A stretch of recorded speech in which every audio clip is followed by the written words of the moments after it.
Anger is loud. It bursts into the room like a fire, hot, dramatic, obvious. You can see it, you can hear it, and most of the time, it burns out. But hatred is different. Hatred is silent. It doesn't yell. It watches. It remembers. It waits. It doesn't want to hurt you once. It wants to erase you slowly, without ever looking like the villain. And you felt this before. You walk into a room where you used to belong. People are still smiling. They're still talking. The atmosphere looks normal. But your body knows something changed. Conversations tighten. Eye contact disappears for half a second too long. Someone laughs, but it feels like a door closing. No one says your name. No one asks your opinion. You're present. And that's why hatred is more dangerous than anger. Because anger is honest. It shows itself. Hatred hides inside strategy. So here's the question that changes everything. What if hatred isn't an emotion, but a plan? What if the most dangerous enemy in your life isn't the one who explodes, but the one who stays calm, stays polite, and quietly rearranges the room against you? The Stoics trained for this, not by becoming paranoid, not by fighting shadows, but by mastering one truth.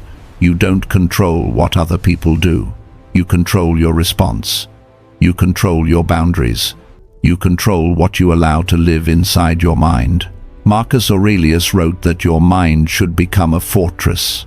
And a fortress doesn't chase every arrow, it strengthens its walls. Today, we'll walk through 9 signs of real hatred, from the most dangerous to the most subtle, and the Stoic way to protect your peace without becoming bitter. Not revenge, not drama. Clarity, restraint, quiet power. And if you're ready to stop living on autopilot and start living with intention, consider subscribing to Stoic Current. One sentence to carry with you before we begin. I am allowed to protect my peace without explaining myself. Sign 1. They try to turn others against you. Some people don't come to you with a problem. They go to the room with a story. They don't look you in the eye and say, "This is what I feel." They take the long way around. They speak to everyone except you.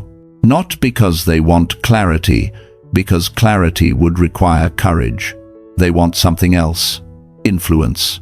You'll notice it in the timing. A friend becomes distant after you make progress. A co-worker's tone changes after you get recognized. A family member starts asking strange questions you never gave them a reason to ask. And the words are always soft. I'm not judging. I'm just worried. I don't want to gossip. But have you noticed something's off? I could be wrong. I just think you should be careful. Nothing direct, nothing provable, just enough to plant doubt. Hatred like this is not a fire. It's smoke. Smoke doesn't kick down the door. It slips through cracks. It fills the room slowly until everyone is coughing and no one remembers where it started. That's what these people do. They let suspicion leak into conversations. They let other people do the distancing for them so their hands look clean. And here's why it works. Your mind is built for belonging. The moment you sense the room shift, your nervous system treats it like danger. Not because you're weak, but because you're human. Your brain begins to scan. Who looked away? Who stopped replying? Who suddenly forgot to invite you? And in that scanning, you start losing your center. You think, maybe I should explain myself. Maybe I should send a long message. Maybe I should clear my name, one by one. This is where Stoicism steps in, not to make you cold, but to make you clear. Marcus Aurelius wrote, "The best revenge is not to be like your enemy."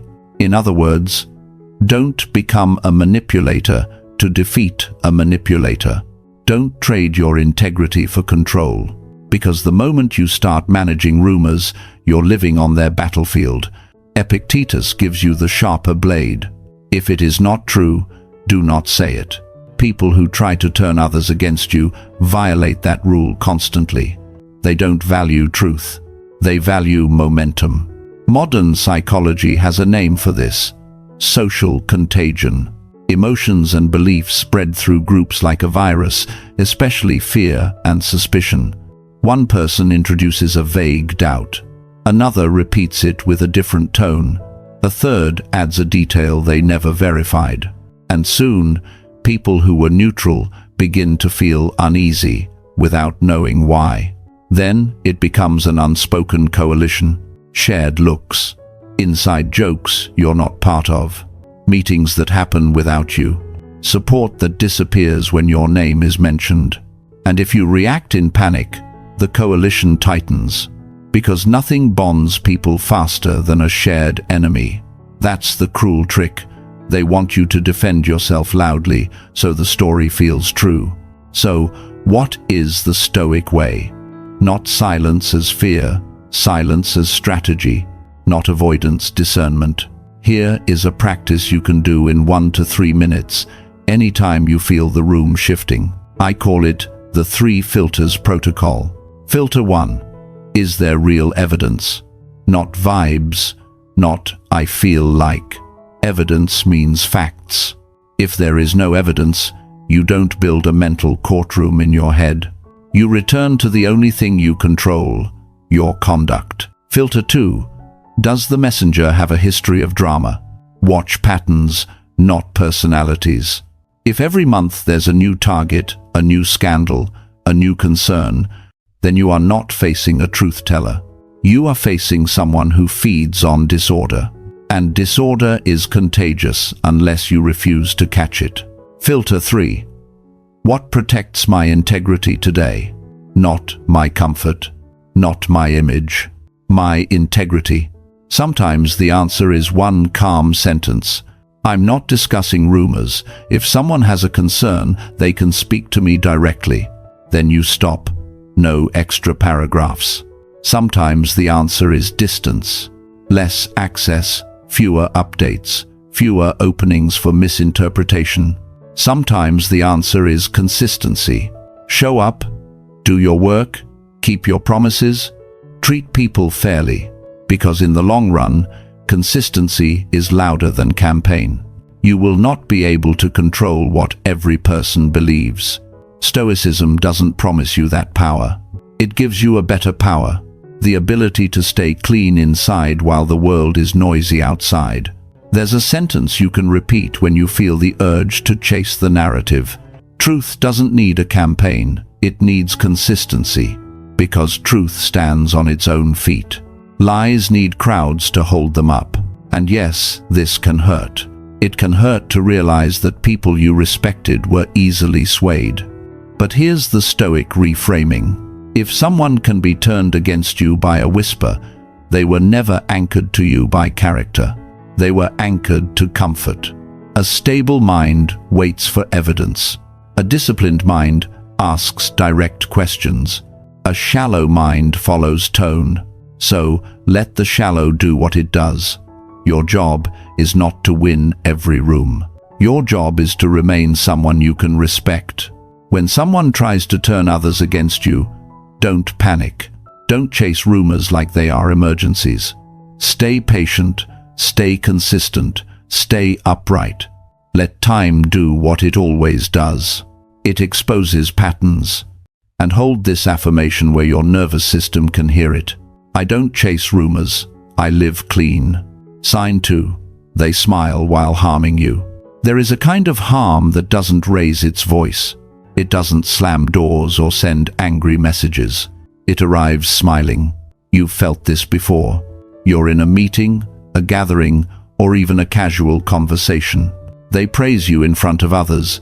They sound supportive, polite, warm, and then almost invisibly, they add one sentence that lands like a hook in your chest.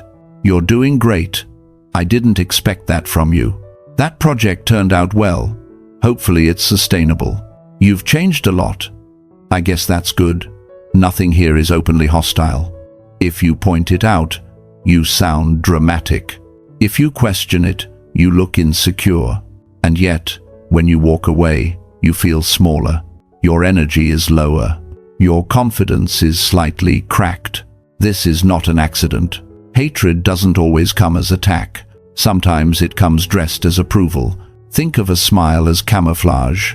In nature, the most dangerous creatures are not always loud or aggressive. They blend in. They look harmless. They hide the venom under beautiful patterns. A false smile works the same way.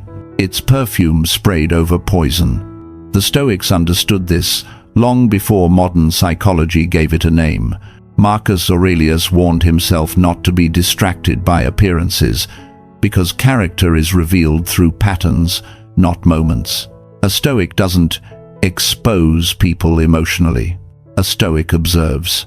Because the real danger here is not what they say. It's what it makes you do to yourself. Modern psychology calls this covert aggression. It's a form of hostility that stays hidden beneath politeness, humor, or friendliness. And it's powerful precisely because it's hard to prove. There's no single sentence you can point to and say, "That's the attack." So instead, the mind turns inward. Maybe I'm too sensitive. Maybe they didn't mean it like that. Maybe I'm reading into things. This is how covert aggression wins. It doesn't destroy you directly. It convinces you to doubt your own perception. Your nervous system picks up the threat immediately, but your rational mind overrides it to keep social harmony. And the result is internal conflict. Carl Jung spoke about the shadow, the parts of ourselves people refuse to face. Often, what someone subtly attacks in you is exactly what unsettles them in themselves. Your growth, your confidence, your discipline, your calm. They smile because they don't want to look cruel. They harm because they don't want to feel inferior. So, they balance it. Praise on the surface, poison underneath. A Stoic response is not confrontation fueled by emotion. That only feeds the game. Epictetus taught that some people act from confusion, not strength. And when someone cannot stand in their truth openly, they act sideways. This is why Stoicism teaches pattern recognition over reaction. One moment doesn't matter. 2 moments can be coincidence. But patterns tell the truth. Here's a simple micro-practice you can use quietly, internally, without drama. After an interaction, ask yourself one question. Did I feel expanded or diminished? Not what did they say, not how did it look to others, but what happened inside my body and mind. Expansion feels like clarity, steadiness, groundedness. Diminishment feels like doubt, tightness, self-questioning. If the answer is diminished, note it. No judgment, no story. If it happens again, note it again. And when it happens a third time, stop calling it a feeling. It's data. Stoicism is not about being cold. It's about being precise. Marcus Aurelius wrote that the best revenge is not to be like your enemy.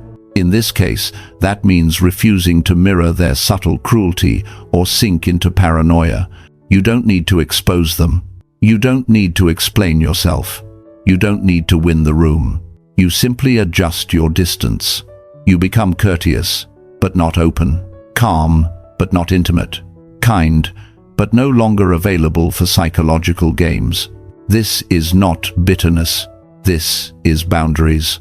Because here is the deeper truth.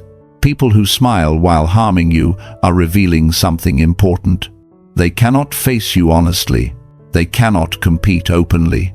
They cannot express resentment without hiding. That is not power. That is fear wearing manners. And once you see it clearly, its grip weakens. You stop internalizing their comments. You stop seeking clarity from someone committed to confusion. You stop handing them access to your inner world. Your intuition is not paranoia.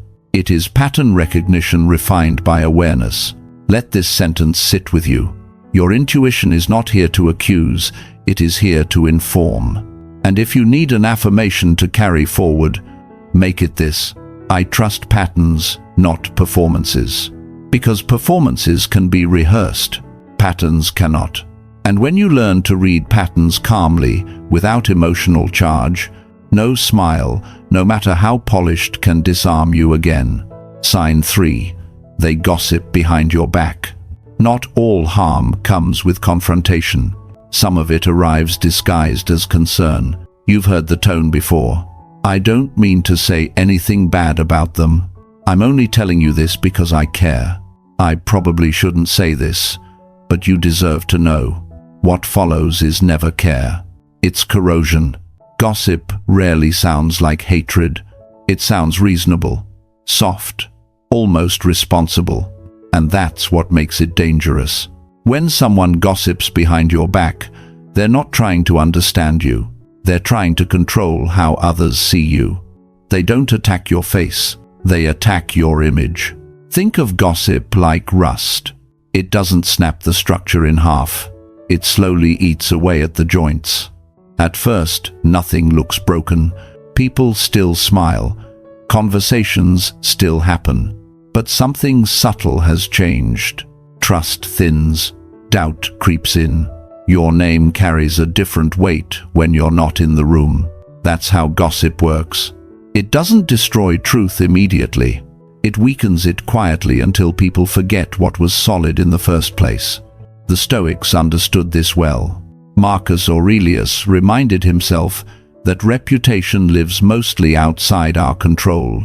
What people think, repeat, or distort is not something you can fully command.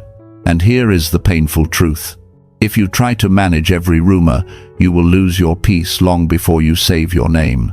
This is why Stoicism draws a hard line between character and reputation. Character is what you do repeatedly when no one is watching. Reputation is what others say when you're not there. One is yours. The other is rented. Gossip feeds on a confusion between the two. Here's a useful distinction that changes everything. The difference between concern and contamination. Concern seeks clarity. It speaks directly. It asks questions with the intention to understand or protect. Contamination spreads without responsibility. It avoids the source. It multiplies doubt while pretending to be helpful. Concern says, "I'm worried, can we talk?" Contamination says, "I'm worried, but don't tell them I said this." Concern moves toward resolution. Contamination moves toward influence. A person who truly cares about truth brings it into the open. A person who gossips keeps it in the shadows because shadows give them power. Epictetus warned that people who lack inner order try to create control externally. Gossip is one of the easiest tools for that. You don't need courage to gossip. You need an audience. And once an audience exists, the poison spreads faster than facts.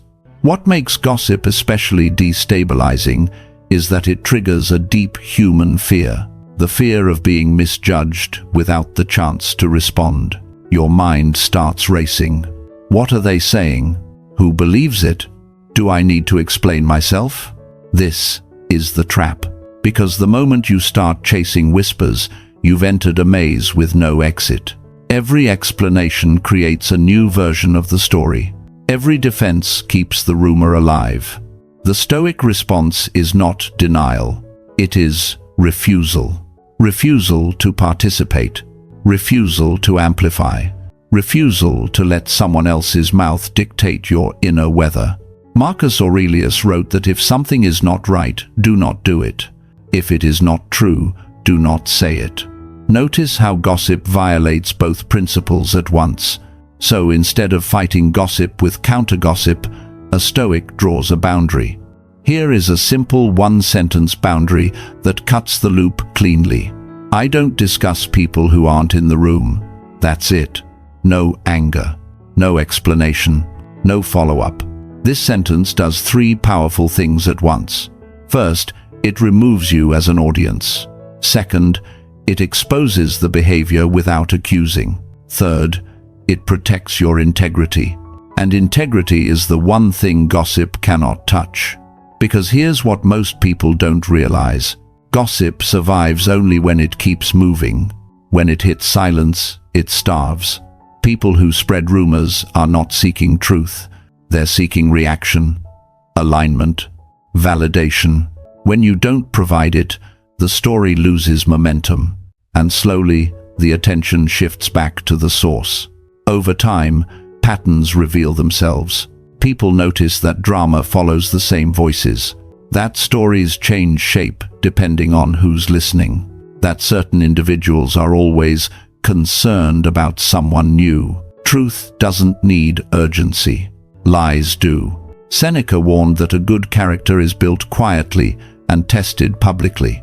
When gossip surrounds you, it is a test not of your image, but of your discipline. Can you remain consistent when misunderstood? Can you act with clarity when others distort? Can you let excellence speak instead of explanation? Because excellence has a way of answering questions gossip keeps asking. It shows up in your work, in your steadiness, in how you treat people, even when you know they've heard something. This doesn't mean you become passive. It means you become grounded. You keep your standards high, your behavior clean, your circle selective. You stop oversharing. You stop trying to be liked by people committed to misunderstanding you, and slowly something shifts. The whispers lose contrast against your consistency.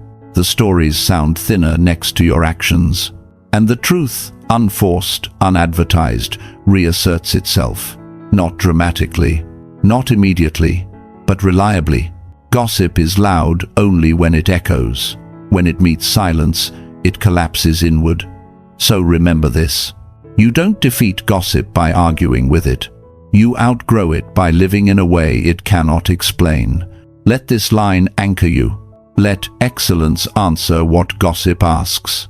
And if you need an affirmation to carry forward, let it be this: my life speaks louder than whispers. Because in the end, people may listen to rumors for a moment, but they trust patterns for a lifetime. And when your life becomes the pattern, gossip loses its grip. Quietly, inevitably, and completely. Sign 4.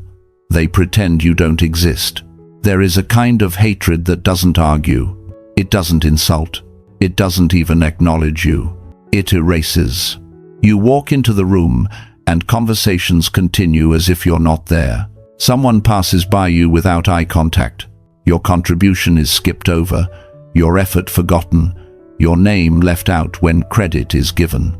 No confrontation, no explanation, just absence. This is not maturity. This is not peace. This is punishment disguised as silence.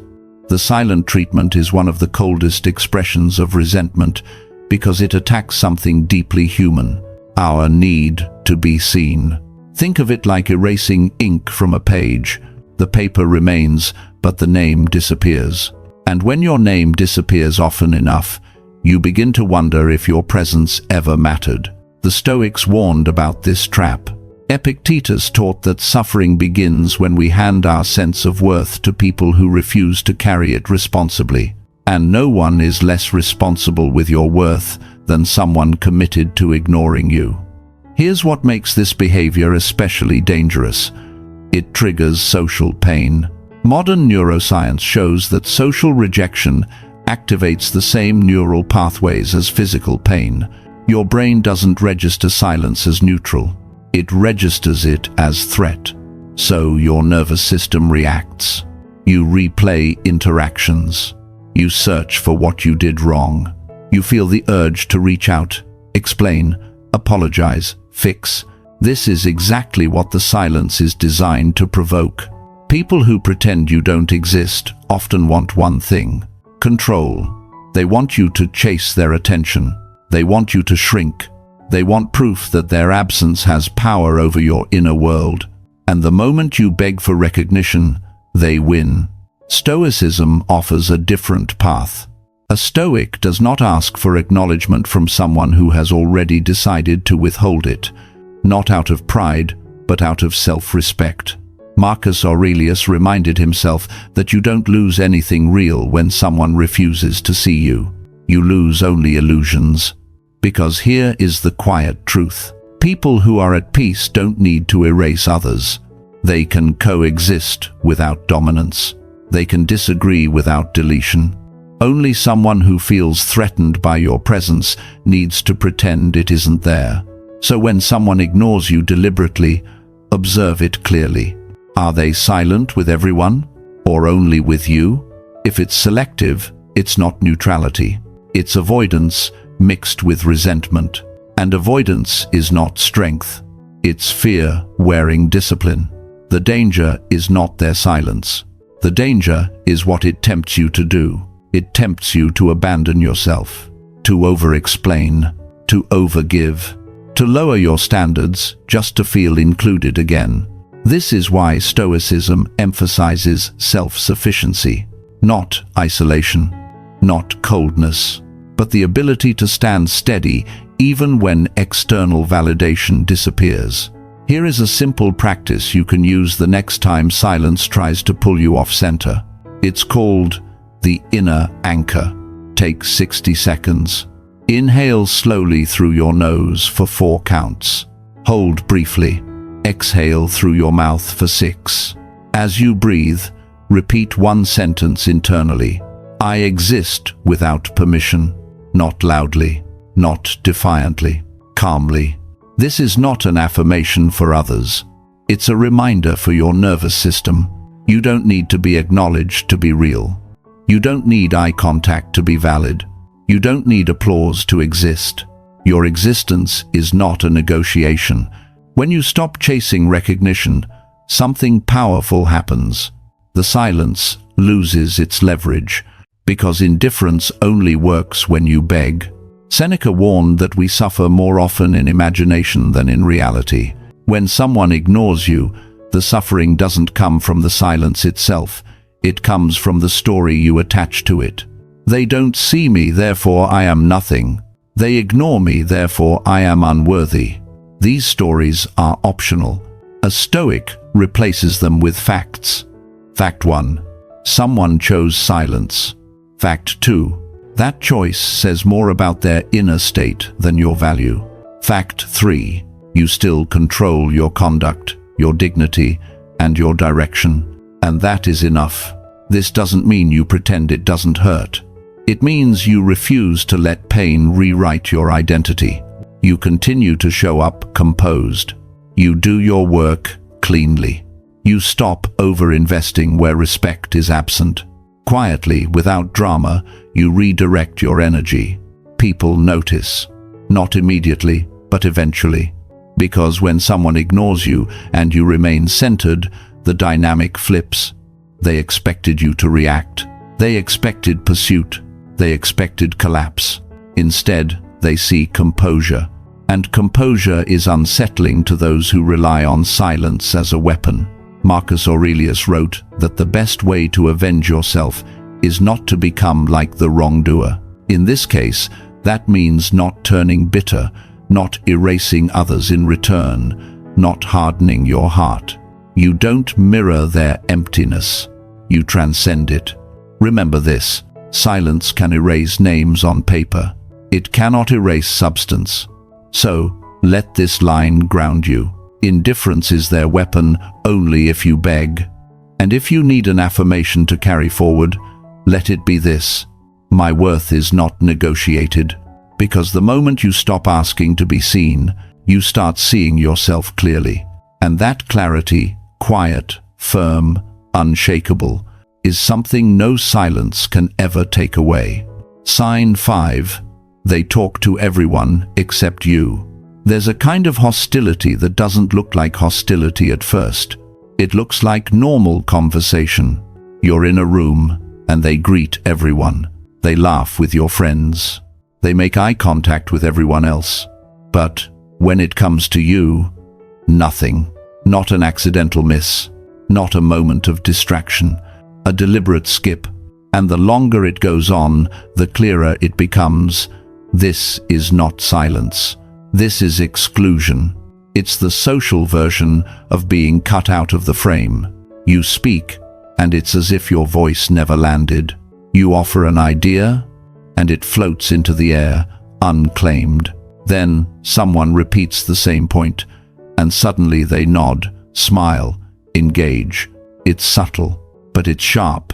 It makes you question yourself. without giving you anything you can directly confront. And that's why it works on so many people.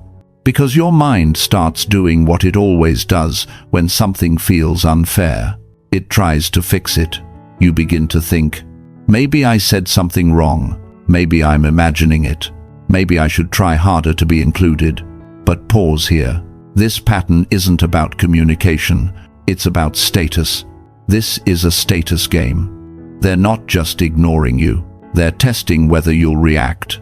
Because if you react emotionally, if you snap, if you over-explain, if you chase their attention, then they win without ever lifting a finger. They get proof they can move your inner world with a simple social gesture. And the Stoics would say, that is the real danger. Not their behavior, your surrender. Marcus Aurelius wrote that we are disturbed not by events, but by our judgment about them. So, the Stoic move is not to pretend you don't feel it. The Stoic move is to see the mechanism. This is what they're doing. They're trying to shrink your presence in the group. They're trying to make you doubt your position. They're trying to pull you into performance, so you start earning what should be basic. Basic respect, basic acknowledgement, basic human decency. And here is the truth that changes everything. You do not compete for what should be normal. If someone makes you audition for basic respect, they are not a safe person in your life. Now let's make it real. Imagine you're at work. There's a team meeting. Everyone's contributing. The energy is light. People are bouncing ideas around. And there's one person, maybe a colleague, maybe someone higher up who talks to everyone except you. You ask a direct question. They answer the person beside you. You share a suggestion. They ignore it. Then later, someone else repeats it, and they say, exactly, great point. That moment can light a fire in you, because it feels unfair. And your mind wants to do what anger always wants to do. Correct it. Expose it. Force them to acknowledge you. But hatred loves one thing more than your pain. It loves your reaction. Because your reaction is their evidence that their tactic worked.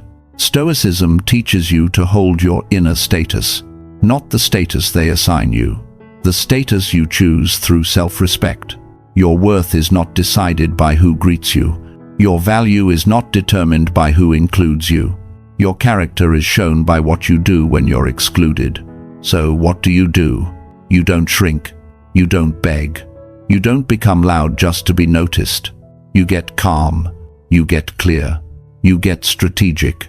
Here's the practice for this situation. It's called 2 moves. Not a speech. Not a confrontation. 2 moves. Move 1. Say one short, clear sentence when it matters. Not to convince them. Not to win them over. To anchor yourself in truth. For example, just to be clear, I'd like my question answered directly. Or, I want to make sure my point is heard before we move on. Or even simpler, I'm here. Please address me directly. Notice what this does. It isn't emotional. It isn't aggressive. It's clean. It signals, I will not participate in the game where my presence is optional. And if they ignore you again after that, move 2. Withdraw from the circle of garbage energy. This is where most people fail. They keep trying to win the attention. They keep talking more, explaining more, giving more, hoping the person will finally acknowledge them. But a Stoic doesn't feed what is designed to starve them.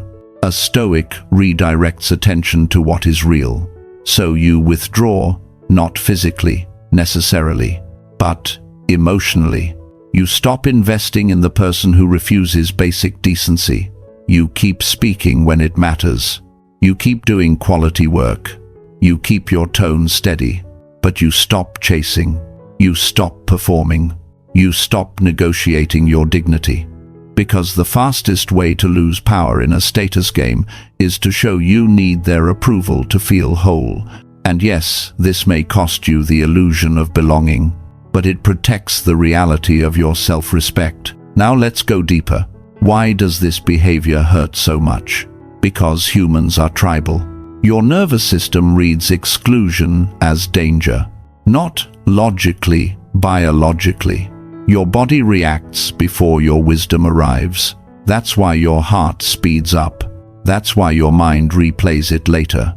That's why you think of comebacks in the shower. So here's a micro reframe you can use in the moment. This is not about my worth. This is about their need to control the room. And if you want a second line, use this.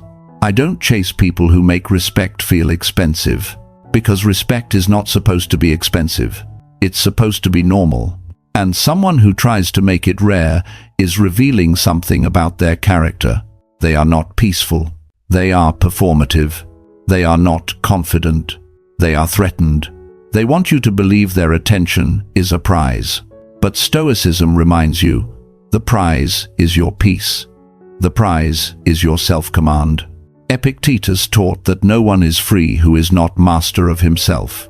So the question isn't, how do I make them include me? The real question is, how do I stay sovereign while they try to reduce me? And the answer is discipline, clarity, boundaries, consistency. Because truth doesn't need volume, it needs stability. And often, over time, people notice. They notice who is calm. They notice who is steady. They notice who doesn't beg for the room. And the person playing the status game eventually exposes themselves, because they can't help it. They need reactions like oxygen, and when you stop supplying it, their behavior looks small. So remember this. You are not muted unless you accept the mute button. You remain seen by being grounded. You remain powerful by being clean. You remain untouchable by refusing to compete for what should already be given. Let this be your closing line for this sign. I don't compete for basic respect. And if you need an affirmation to carry into your next interaction, hold this quietly. I remain calm, and I remain seen, not because they validate you, but because you do. Sign 6. They secretly celebrate your failures. There's a reaction you'll feel before you ever hear it. A tiny smirk that disappears too quickly. A pause before they say, "Oh, that's unfortunate." A tone that sounds calm, but tastes strangely sweet. And suddenly, you understand something. They didn't just notice your failure, they needed it.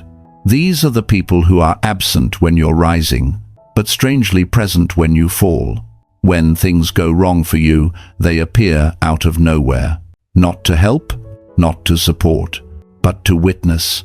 Hatred doesn't always attack you directly. Sometimes it pulls up a chair and eats quietly. This is one of the most revealing signs of hidden hostility. They draw comfort from your pain. Not openly, not loudly, but enough for you to feel it in your chest. You lose a deal. A project fails. A relationship ends. And instead of concern, you hear things like, "I had a feeling that might happen." "Yeah, maybe you moved too fast." "I was worried about that from the start." These sentences sound reasonable, but underneath them is something darker.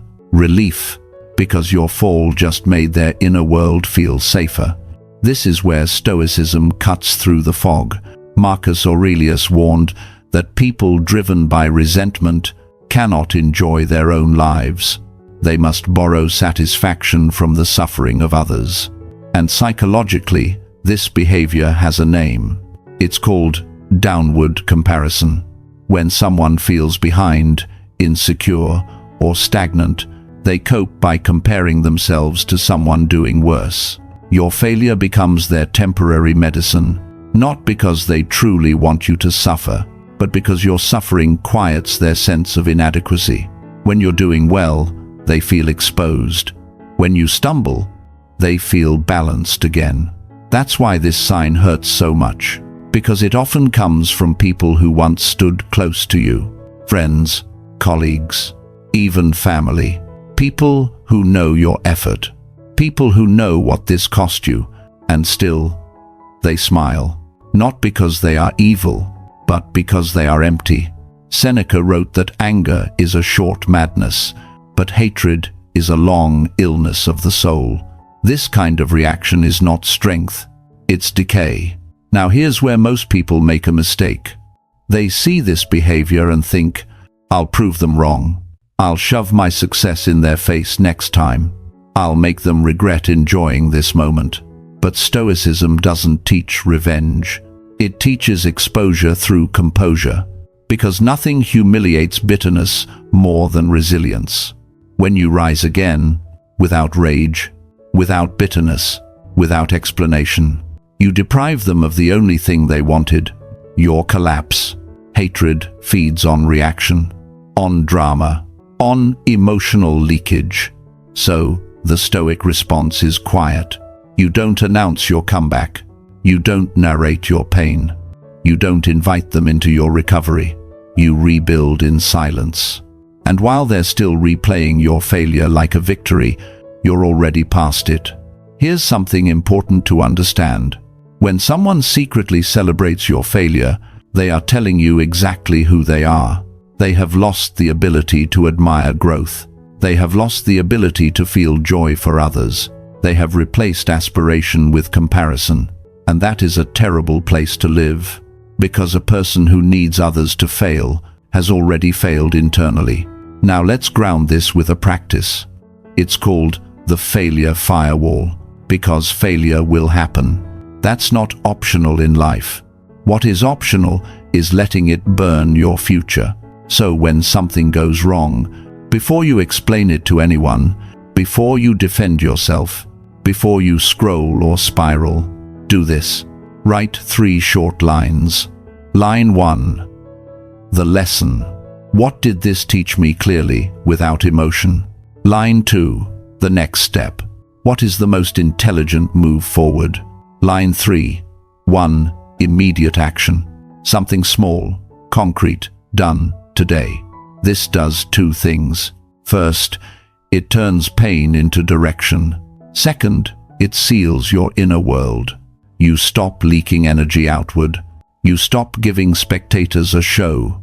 And the people who wanted to dine on your pain are suddenly starving because you didn't stay down long enough.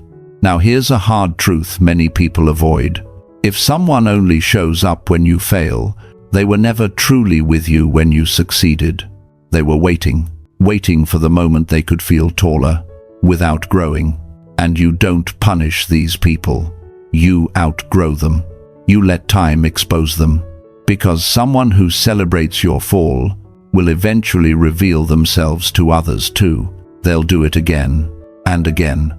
Different target, same pattern. Hatred cannot stay hidden forever.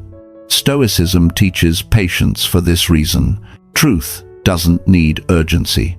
It needs endurance. So when you notice that smirk, that subtle satisfaction, that oddly calm response to your pain, take note, not with anger, with clarity, and remind yourself of this line. Their pleasure is proof of their poverty, not financial poverty, spiritual poverty. They lack inner resources. They lack self-respect. They lack purpose. So they borrow meaning from your missteps. But here's the part they never anticipate. You recover. You adapt. You rise again. Quieter, stronger, less accessible.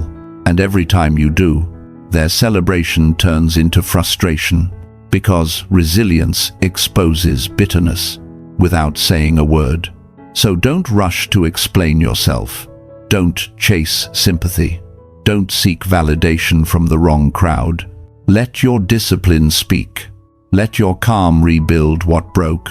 And carry this affirmation with you. I rise quietly, not to impress them, not to silence them, but because your life is bigger than their reaction. And someone who needs your pain to feel whole has already lost something far more important, their peace. And that is not a trade you will ever make. Sign 7. They never forget your mistakes. There are people who remember your past more clearly than your present. They bring up something you said years ago, something you did before you learned better, something you already paid for, grew through, and left behind. And they bring it up at the exact moment you're finally becoming someone new, not to seek clarity, not to heal, but to freeze you in time. It sounds like this: you've always been like this. Remember when you messed that up? I don't know. You did this before. To them, your growth doesn't matter. Your effort doesn't matter. Your change doesn't count, because they are not keeping memory for truth. They are keeping it for leverage. Think of it like this: they live in a museum of wounds. Every hallway is labeled with your past mistakes. Every room contains a moment you regret. And every time you try to walk forward, they drag you back inside and say, "This is who you really are. This is not accountability. This is captivity." Stoicism draws a sharp line here. There is a difference between remembering to learn and remembering to dominate. A wise person remembers lessons. A bitter person remembers injuries. Marcus Aurelius reminded himself that the past has no power unless you carry it into the present. But hateful people refuse to let the past die, because your mistakes are their shelter. As long as they can define you by who you were, they never have to face who you're becoming. This is where a subtle psychological shift happens. They are not protecting standards. They are protecting superiority. By keeping you the wrong one, they get to stay the right one. By keeping you small, they get to feel tall. That's why they never forget. Not because they value truth, but because they fear comparison. Seneca warned that resentment is often disguised as moral concern. It pretends to care about justice, but its real goal is status. Here's how you can tell the difference. Accountability asks, what did we learn, and how do we move forward? Superiority asks, how do I keep this over you? Accountability opens the future. Superiority chains you to the past, and the more you grow, the harder they cling, because hatred thrives on time. It turns days into decades, memories into identities, mistakes into life sentences. They're not remembering what happened, they're remembering how it felt. And emotions age badly when they're never questioned. Stoicism offers a radical form of freedom here. Not denial, not amnesia, but forgetting with wisdom. You keep the lesson. You discard the poison. You don't pretend the past didn't happen. You simply refuse to live there.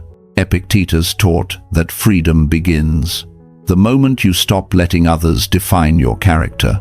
So when someone brings up your past again, not to resolve it, but to reopen it, you don't argue, you don't defend, you don't relive. You use what I call a memory detox. Here's how it works. They mention the past. You respond with one neutral sentence, calm and grounded. Something like, that was a different version of me. I've taken responsibility for that. I learned from it. And then this is the key: you shift to the present. What matters now is how I'm acting today. Let's focus on what's happening now. No emotion, no explanation, no debate. Because you're not on trial anymore. This does two things. First, it deprives them of emotional fuel. Second, it reclaims your timeline. You are no longer available for time travel into your worst moments. Now understand this clearly. People who refuse to let you evolve are often stuck themselves. Your growth threatens their story. If you can change, what does that say about their excuses? If you can rise, what does that say about their stagnation? So, they anchor you to the past, to avoid confronting the present. But here is the Stoic truth they don't want to face. You are not your worst moment. You are the sum of your responses since then. Marcus Aurelius wrote that the soul becomes dyed with the color of its thoughts. If you constantly think of yourself as your mistake, you remain it. If you see yourself as a work in progress, you transcend it. And here's the irony. The person obsessed with your past is the one trapped by it. Their mind lives in yesterday. Their identity feeds on memory. Their peace depends on keeping score while you move forward. And time always sides with movement. So don't waste energy convincing someone who needs you to stay the same. Don't perform growth for an audience that benefits from your failure. Live your change. Let consistency do the talking, because eventually, even the loudest memory can't compete with daily proof. Carry this affirmation with you. I'm not my worst moment. And this one too. I grow, even if they don't, because your evolution does not require permission. And no one, no matter how carefully they archive your past, gets to decide who you are becoming. That choice belongs to you, always. Sign 8. They dismiss your success. You'll know it the moment it happens.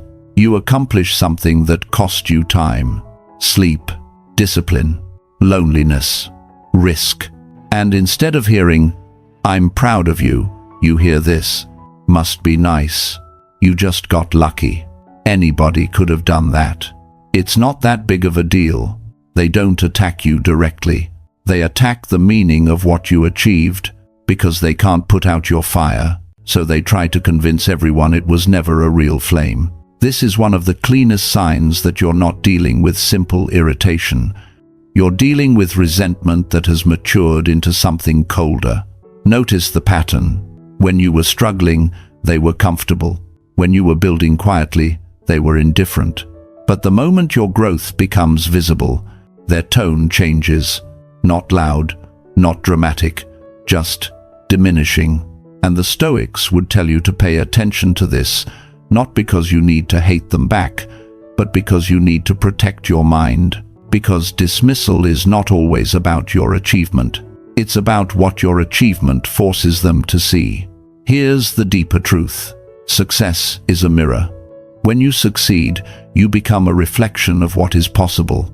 And that reflection quietly exposes what someone has been neglecting in themselves. Your discipline highlights their inconsistency. Your courage highlights their comfort zone. Your results highlight their excuses. So they reduce your success to luck, because luck is painless. Luck allows them to keep their ego intact. If you were lucky, then they're not lazy. If you were lucky, then they don't have to change. If you were lucky, then they can stay the same person and still feel superior. But if you earned it, if you built it, if you fought for it, then your existence becomes a question they don't want to answer. Why didn't I do the same? That question is heavy. So they escape it by rewriting your story. This is why dismissal often sounds casual. It wears the mask of normal conversation, but underneath, it's an emotional defense mechanism, a way to stay asleep while you wake up. Seneca warned that envy is a thief of peace, and Marcus Aurelius reminded us that other people's judgments are not your property.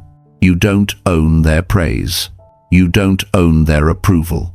And you definitely don't own their denial. So, what is the Stoic move here? Not argument, not explanation, not proving. A Stoic doesn't chase validation because a Stoic understands this. Most people don't judge your life by your reality.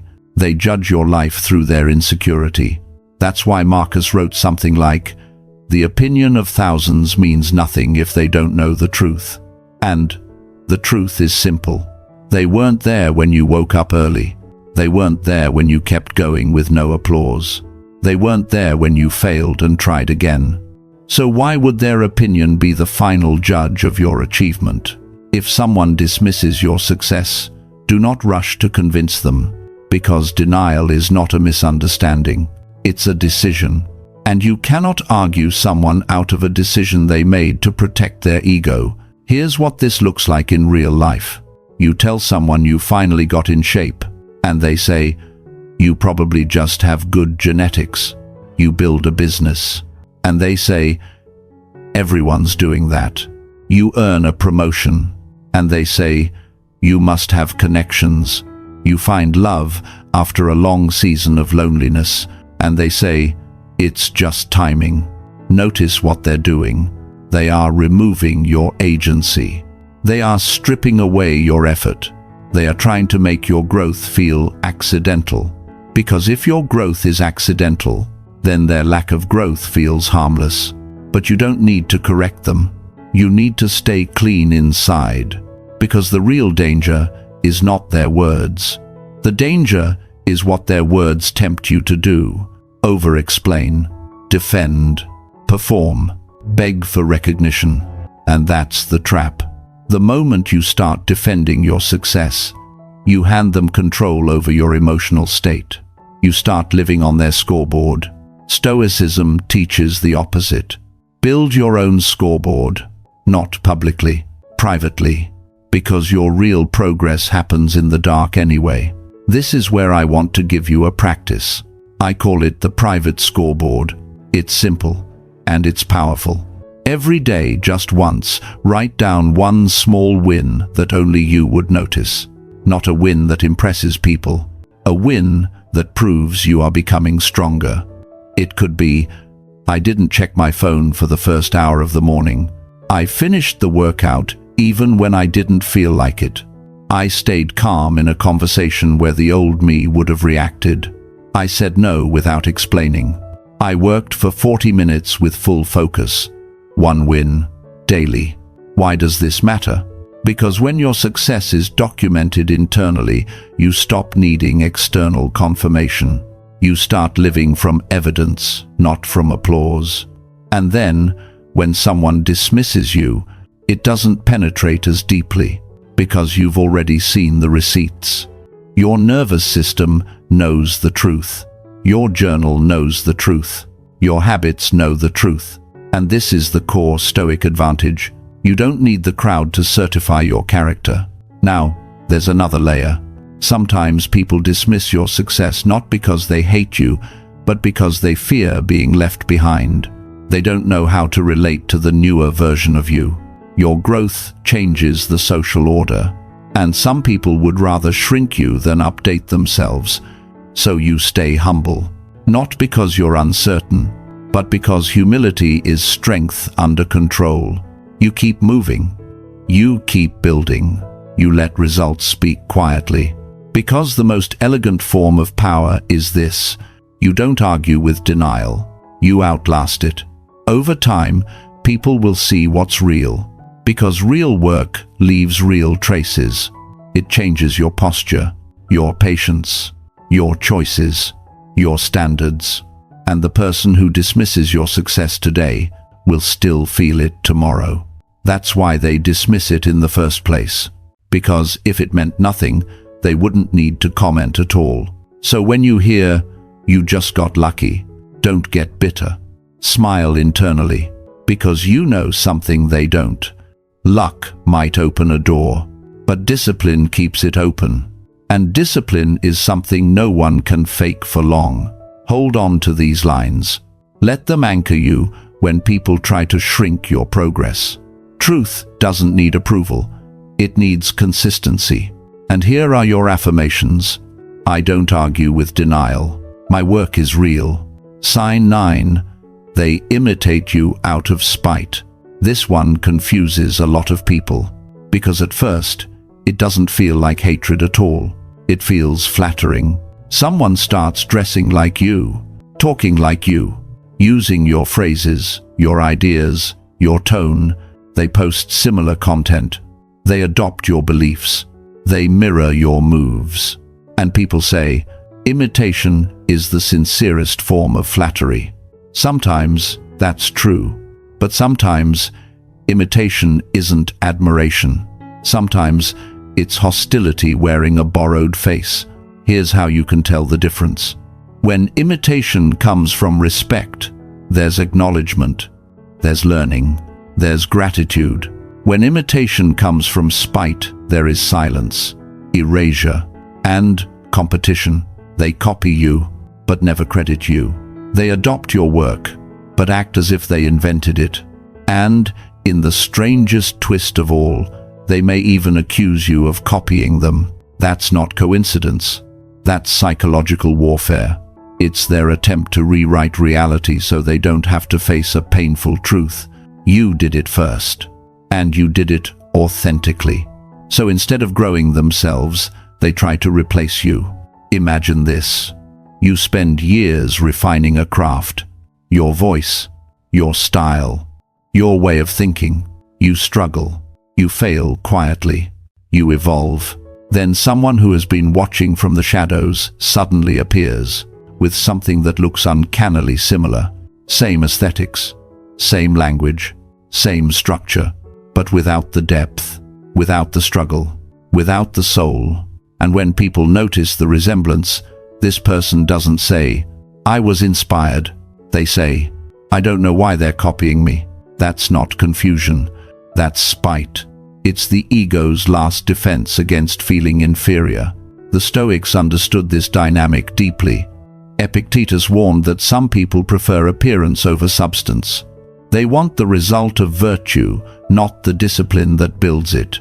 So they imitate form. But here's the Stoic truth that sets you free. Form can be copied.